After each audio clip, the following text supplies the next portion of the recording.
अस्सलामुअलैकुम वीवर्स। इस वीडियो से हम हमारा ये जो टॉपिक है द इन्फिनिटिव, इस टॉपिक से रिलेटेड एक नई सीरीज शुरू करने जा रहे हैं और वो सीरीज है adverbial functions of infinitive and infinitive phrase. ये जो हमारा मेन टॉपिक है इन्फिनिटिव, हमने इसको डिफरेंट सीरीज के अंदर इसको स्टडी कर रहे हैं। तो जो लोग पहले से पढ़ रहे हैं उनको तो पता है। तो ये अब हमारी नई सीरीज शुरू होगी।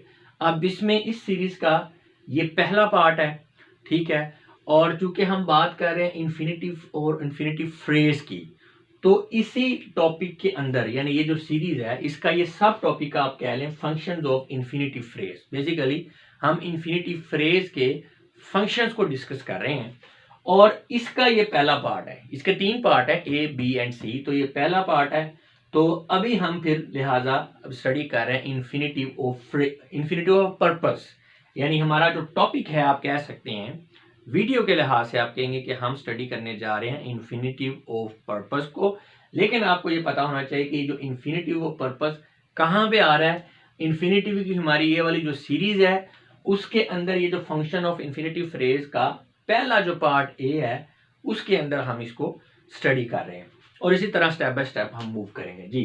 तो क्या होता है जी infinitive of purpose for proper understanding of above topic, यानी ये जो आपने टॉपिक लिखा हुआ है यहाँ पे इन्फिनिटिव ऑफ पर्पस, अगर आप इसको अच्छी तरह से समझना चाहते हैं तो student must have a clear understanding of what is phrase. जी आपको ये पता होना चाहिए कि फ्रेज क्या होता है, क्योंकि हमने यहाँ पे लिखा हुआ है इन्फिनिटिव फ्रेज। तो इन्फिनिटिव फ्रेज के ऊपर बात चलती रहेगी, तो आपको पता होना चाहिए एक्चुअली कि फ्रेज होता क्या है।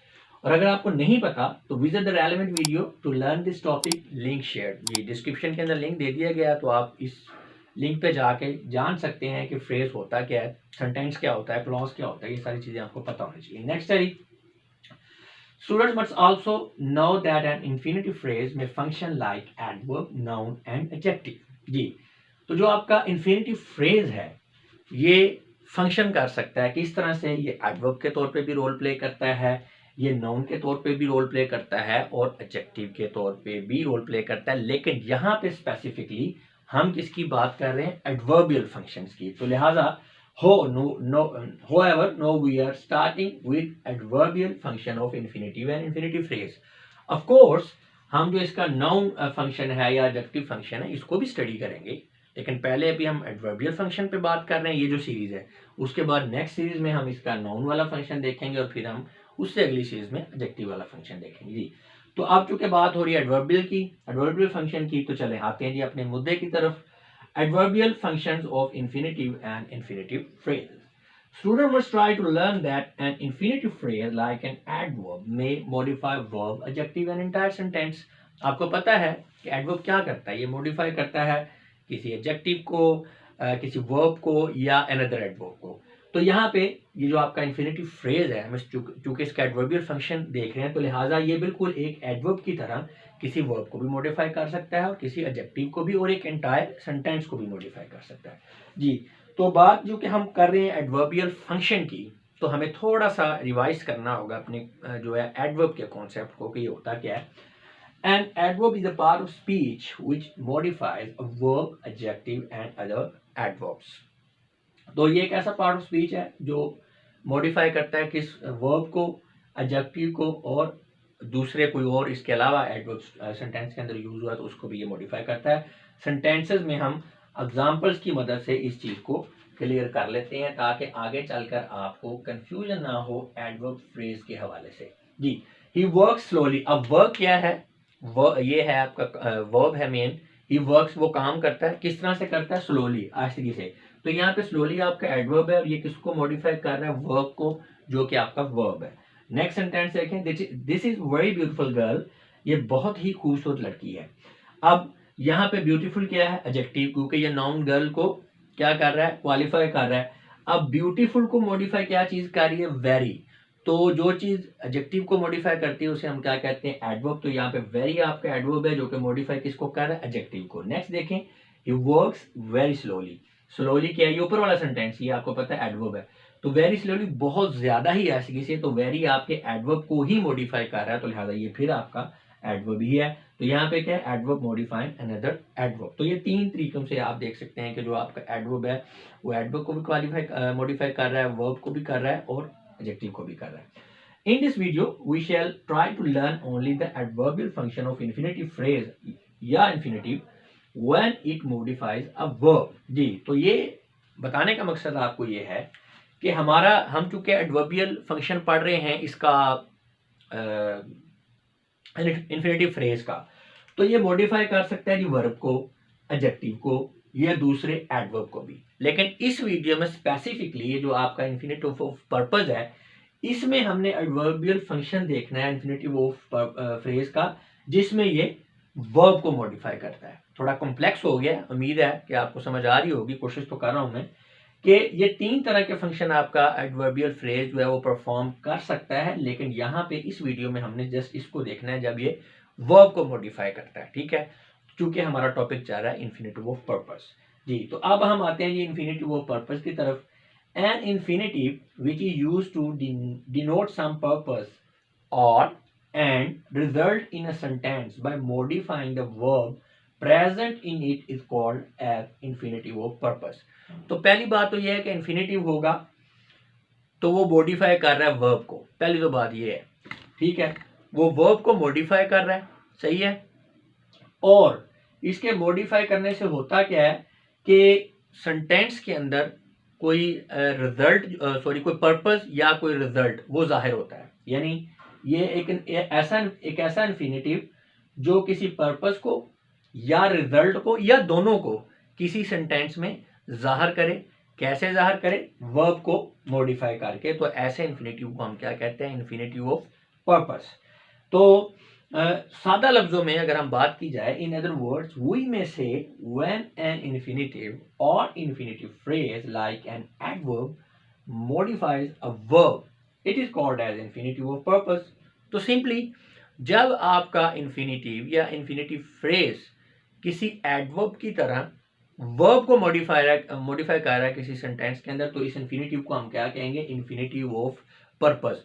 तो सिंपलेस्ट डेफिनेशन जो है इन्फिनेटिव ऑफ पर्पस की क्या होगी कि ऐसा इन्फिनेटिव जो किसी एडवर्ब की तरह किसी वर्ब को कर रहा है मॉडिफाई एक सेंटेंस में, तो वो क्या है? आपका इन्फिनेटिव ऑफ पर्पस। हाँ, ये एक अलग बात है कि जब वो ऐसा करेगा तो क्या इसका रिजल्ट आएगा कि उस सेंटेंस के अंदर कोई पर्पस या रिजल्ट या दोनों जो है वो जाहिर हो जाएंगे, एक्सप्रेस हो जाएंगे। अच्छा, अब इसकी पहचान क्या है? Infinitive of purpose usually answers the question Y. जो वाई आपका क्वेश्चन है, क्यों, यानी कोई भी काम है वो क्यों हो रहा है, उसकी क्या वजह है, तो इस चीज को आंसर करता है आपका इन्फिनेटिव ऑफ पर्पस। अभी देखते हैं ये कैसे। देखें जी, ही केम होम, वो घर आया। वाई, क्यों आया? वाई ही केम होम, तो इसका आंसर कौन कर रहा है? आपका infinitive. To have some rest, कुछ रेस्ट करने के लिए, तो टू हैव सम रेस्ट ये आपका इन्फिनेटिव ऑफ पर्पस। इसी तरह ही वेंट टू होटल, वो होटल गया। क्यों गया? Why he went to hotel. अब इस बात का जवाब क्या दे रहा है? टू टेक सम फूड, कुछ खाना खाने के लिए। तो ये आपका इन्फिनेटिव फिर क्या है? ये आपका इन्फिनेटिव ऑफ पर्पस है, जो कि वाई का आंसर कर रहा है। नेक्स्ट है, it must be noticed that in above sentences the subject of infinitive is identical with the subject of main verb। जी, ये इस बात को भी आपने जहन में रखना है कि आप इस सेंटेंस में देखें आपके मेन वर्ब का सब्जेक्ट कौन सा है। यहाँ पहले में काम का ही है।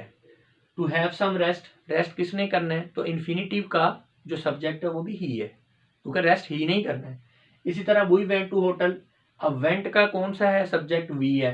टू टेक सम फूड, कुछ खाना खाने के लिए, खाना किन्होंने खाना है? वी नहीं खाना। तो इसका मतलब है इन्फिनेटिव और मेन वर्ब दोनों का सब्जेक्ट एक ही है जब आपका इन्फिनेटिव ऑफ पर्पस यूज हो रहा है किसी सेंटेंस में। Next time, it must also be kept in mind that a purpose may also be expressed by for plus noun या for plus noun phrase या for plus pronoun construction in addition to infinitive of purpose। जी, ये बात भी आपको पता होनी चाहिए कि जो पर्पस होता है वो जरूरी नहीं है कि आप उसको इन्फिनेटिव की मदद से एक्सप्रेस कर रहे हैं, और भी कंस्ट्रक्शन है। मतलब फॉर है, उसके साथ नाउन लगा दें आप, पर्पस ये बात जाहिर करेगा ये कंस्ट्रक्शन।